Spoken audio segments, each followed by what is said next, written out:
Halo semuanya. Selamat datang di saluran YouTube saya, Solusi untuk EMS dan Penyakit Berak Putih. Topik hari ini adalah 3 metode uji coba untuk menguji kemampuan probiotik dalam menghambat Vibrio parahaemolyticus dalam budidaya udang. EMS, akne, dan penyakit berak putih telah secara serius merusak industri udang secara global dalam beberapa tahun terakhir. Vibrio parahaemolyticus adalah salah satu patogen utama dari EMS, RMS, sindrom kematian berlarut-larut, dan penyakit berak putih. Oleh karena itu, saya akan membagikan kepada Anda 3 metode uji coba probiotik untuk menghambat Vibrio parahaemolyticus. Saya akan mencoba membagi pengalaman saya dalam presentasi ini, dan saya bagi menjadi 3 bagian. Pertama, saya akan sampaikan tentang uji coba probiotik aerobik untuk menghambat Vibrio parahaemolyticus patogen dalam air kolam. Kedua, kita akan melihat uji coba probiotik untuk menghambat Vibrio parahaemolyticus dalam hepatopankreas dan saluran pencernaan udang. Terakhir, saya akan memerlukan lebih banyak waktu untuk berbagi dengan Anda, di tahap awal, cara menghambat Vibrio parahaemolyticus selama penebaran benur dan pembentukan air dan penyebaran zooplankton, untuk membangun biosecurity sebelum penebaran benur dan membentuk pakan alami yang baik, yakni Copepoda untuk konsumsi udang dan peningkatan kekebalan untuk mencegah EMS, akne, pada tahap awal. Mari kita mulai dengan uji coba pertama, uji coba probiotik aerobik untuk menghambat Vibrio parahaemolyticus patogen dalam air kolam.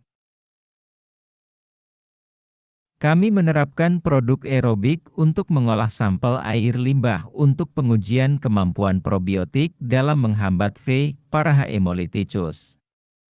Saya ingin berbagi dengan Anda metode uji coba ini, bagaimana memilih produk probiotik aerobik untuk menghambat Vibrio parahaemolyticus patogen. Khususnya bioaktivator adalah produk probiotik yang sangat baik dari perusahaan Jade Gold untuk pengolahan air kolam. Metode uji coba ini dirancang untuk pengujian produk probiotik aerobik. Saya ingin menekankan bahwa metode uji coba ini tidak cocok untuk menguji produk probiotik anaerobik seperti PSB dan M. Kami memiliki 3 indikator untuk uji coba ini, amonia, nitrit, dan jumlah Vibrio hijau, Vibrio parahaemolyticus. 3 indikator ini akan membantu kami menilai peningkatan kualitas air kolam dan penghambatan Vibrio parahaemolyticus patogen dalam air kolam. Mari kita lihat langkah-langkah uji coba. Langkah pertama, kumpulkan sampel limbah yang paling tercemar dari drainase pusat. Sampel limbah dari drainase pusat adalah yang paling tercemar, kandungan tinggi amonia, nitrit, dan bakteri Vibrio. Langkah kedua adalah mengambil sampel endapan sisa makanan, kotoran dan sampel air dari darim kolam, kemudian uji amonia, nitrit, dan jumlah Vibrio hijau sebelum perlakuan.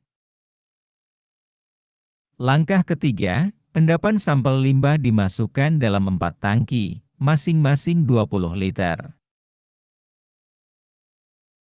Langkah keempat, tetapkan tangki pertama sebagai kontrol tanpa penambahan produk probiotik apapun.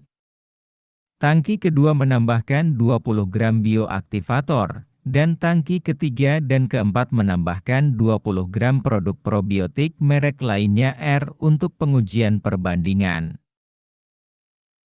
Langkah kelima, diaerasi selama 48 jam. Langkah keenam, uji amonia, nitrit, dan jumlah Vibrio hijau di masing-masing tangki setelah 48 jam. Hasil uji akan bias kita lihat produk probiotik mana yang lebih efektif mengurai amonia, nitrit, dan jumlah Vibrio hijau. Kami menyiapkan sampel gratis bioaktivator 20 gram bagi Anda untuk melakukan uji coba perbandingan ini. Uji coba kedua. Sekarang kita beralih ke uji coba kedua. Probiotik menghambat Vibrio parahemolyticus patogen dalam hepatopankreas dan saluran pencernaan udang. Saya ingin menyarankan Anda untuk menyiapkan pakan udang probiotik dengan dosis 1% probiotik untuk perlakuan pemberian pakan 3 hari berturut-turut untuk menguji kemampuan probiotik dalam menghambat Vibrio parahemolyticus patogen dalam hepatopankreas dan saluran pencernaan udang. Bioferm dan Biograde adalah produk probiotik yang luar biasa dari perusahaan Jade Gold. Bioferm digunakan untuk mengobati MS, RMS, dan penyakit berputih, sementara Biograde ditampilkan untuk pemulihan cepat setelah pengobatan. Penggunaan gabungan harian Bioferm dan Biograde untuk mencegah EMS dan penyakit berak putih secara efektif. Saya ingin menyarankan Anda untuk menguji Bioferm dan Biograde secara terpisah dan melihat apakah kedua produk ini dapat menghambat Vibrio parahemolyticus patogen dalam hepatopankreas dan saluran pencernaan udang seperti yang disebutkan di atas. Mari kita lihat langkah-langkah uji coba. Langkah pertama, silahkan ambil 5 sampel udang dari kolam dan kirim ke laboratorium untuk pengujian jumlah Vibrio hijau di hepatopankreas dan saluran pencernaan udang sebelum perlakuan pemberian pakan probiotik. Dan hasil pengujian setara dengan A. Langkah kedua, mulai perlakuan pemberian pakan yang sudah dicampur dengan probiotik, 3 hari berturut-turut dengan menggunakan autofeeder untuk memberi pakan yang sudah tercampur dengan probiotik menyehatkan hepatopankreas dan saluran pencernaan udang. Jadi pakan yang sudah tercampur dengan probiotik melalui autofeeder adalah syarat utama. Karena pemberian makan manual, dengan tangan, akan menyebabkan probiotik larut dari pakan udang ke dalam air kolam. Oleh karena itu, tanpa autofeeder, pakan yang sudah tercampur dengan probiotik tidak akan memberikan hasil yang signifikan dan efektif. Langkah ketiga, mohon ambil 5 sampel udang dari kolam dan kirim ke laboratorium untuk cek jumlah Vibrio hijau di saluran pencernaan udang setelah 3 hari berturut-turut perlakuan pemberian pakan yang sudah tercampur dengan probiotik. Hasil pengujian jumlah Vibrio hijau setara dengan B. Periksa perbedaan antara hasil pengujian A dan B untuk melihat apakah Bioferm dan Biograde dapat mengurangi jumlah Vibrio hijau secara efektif di hepatopankreas dan saluran pencernaan udang.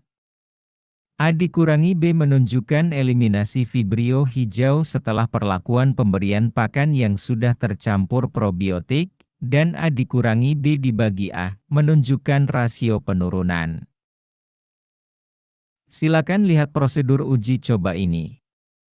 Siapkan pakan probiotik 1 hari sebelum perlakuan pemberian pakan berlangsung, dan kemudian berikan pakan kepada udang keesokan harinya selama 3 hari berturut-turut. Pertimbangkan hari sebelum perlakuan pemberian pakan sebagai dari 0. Pada hari 0, siapkan pakan probiotik untuk perlakuan pemberian pakan hari pertama. Pada hari pertama, siapkan untuk perlakuan pemberian pakan hari kedua. Pada hari kedua, siapkan untuk perlakuan pemberian pakan hari ketiga.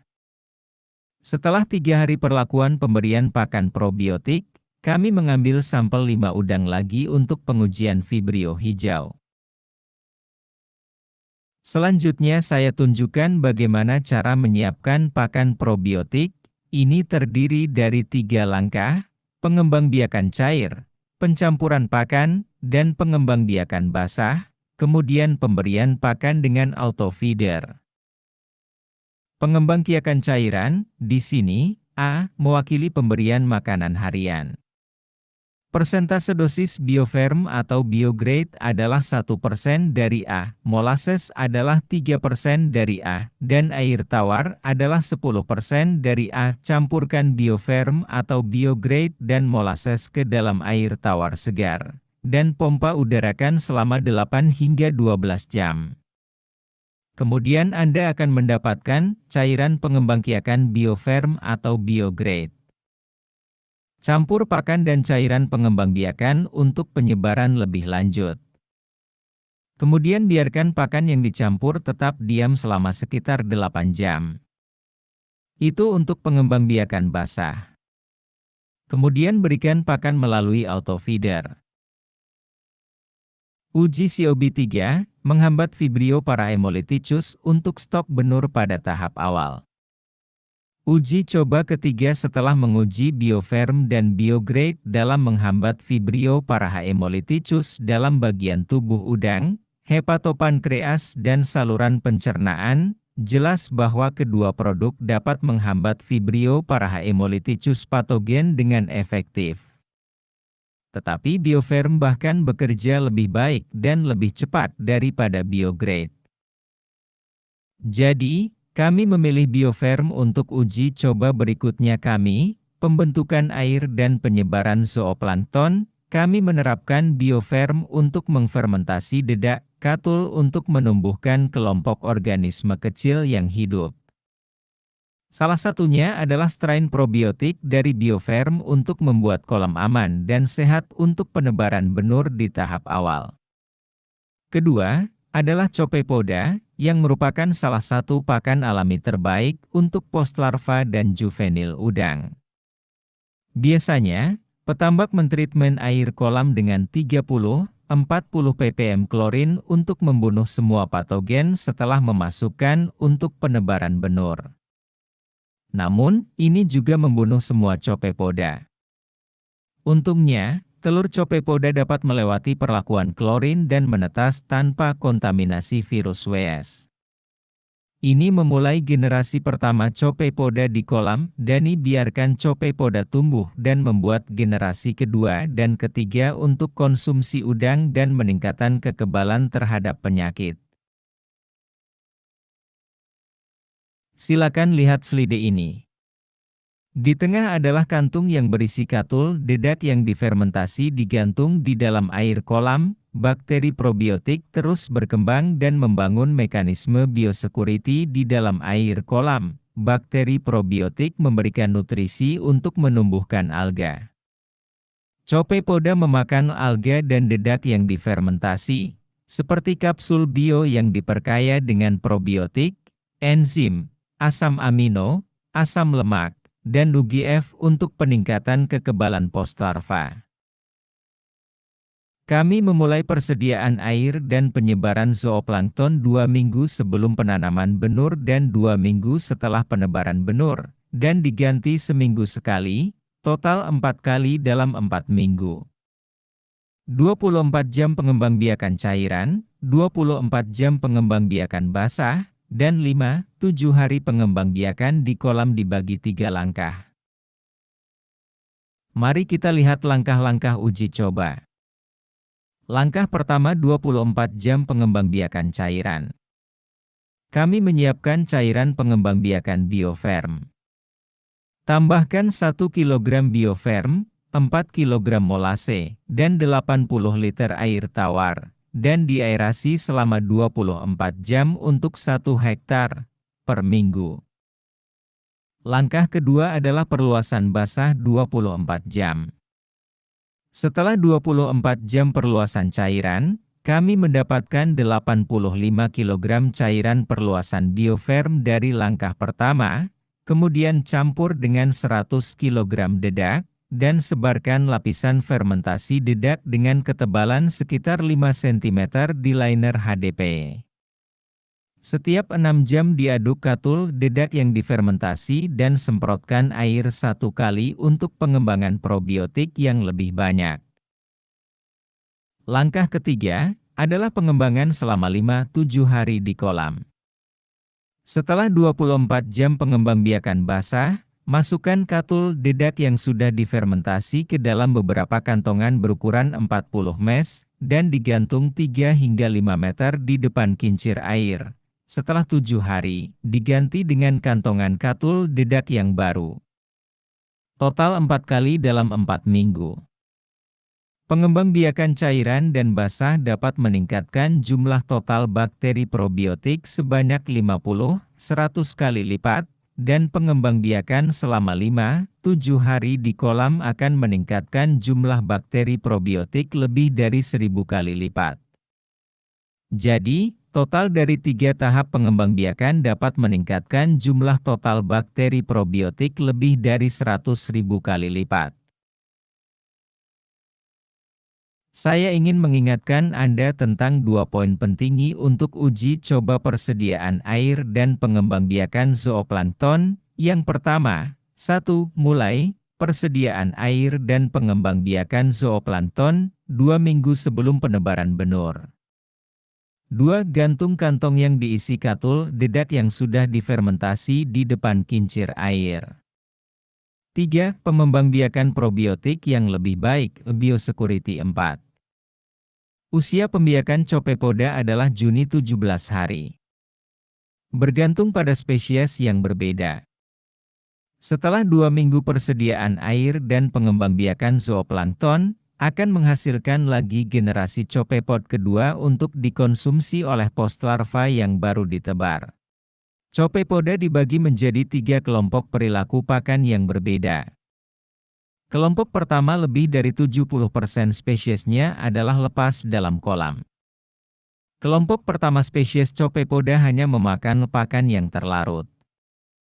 Kelompok kedua adalah planktonik dan demersal, lebih dari 15% spesiesnya dapat mengambil baik pakan yang terlarut maupun yang berasal dari dasar.